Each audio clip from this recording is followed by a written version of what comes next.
Thank you. Admiral, the President's support for Israel, the position on Israel seems to be losing him support among Americans as well. Could it be a messaging problem that they just don't understand the importance of supporting Israel?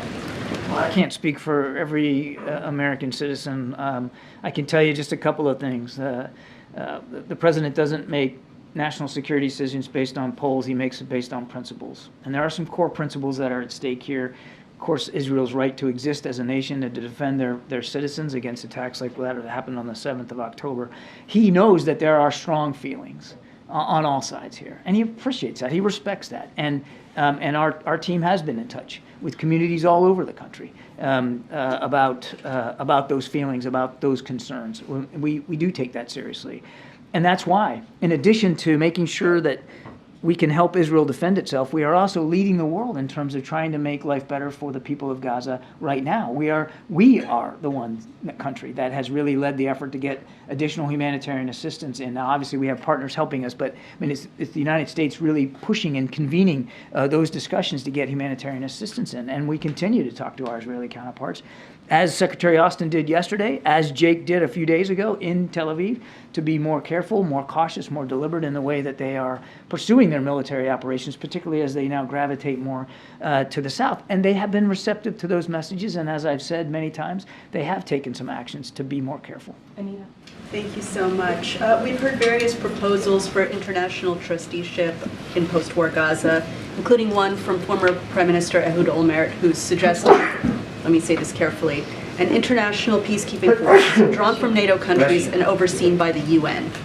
How do you feel about that? How does the White House feel about that? Or would you rather see trusteeship under, Arab missions? I don't think we're at the stage right now where we can endorse one particular option or another. What we believe, as I've said before, is that whatever post-conflict Gaza looks like, it can't look like it did on the 6th of October with Hamas in control. We do believe that the Palestinian Authority can and should have a role here.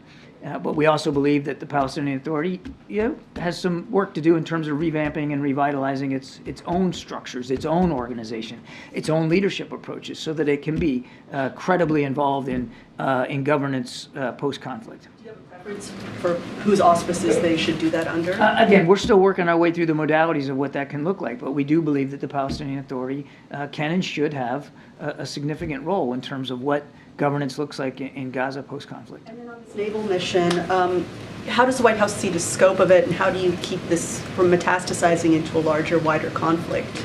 It's going to be scaled to the threat, and right now there's an increasing threat by the Houthis in terms of drones and missile attacks on commercial shipping. So again, we're grateful for the countries that have signed up to support this.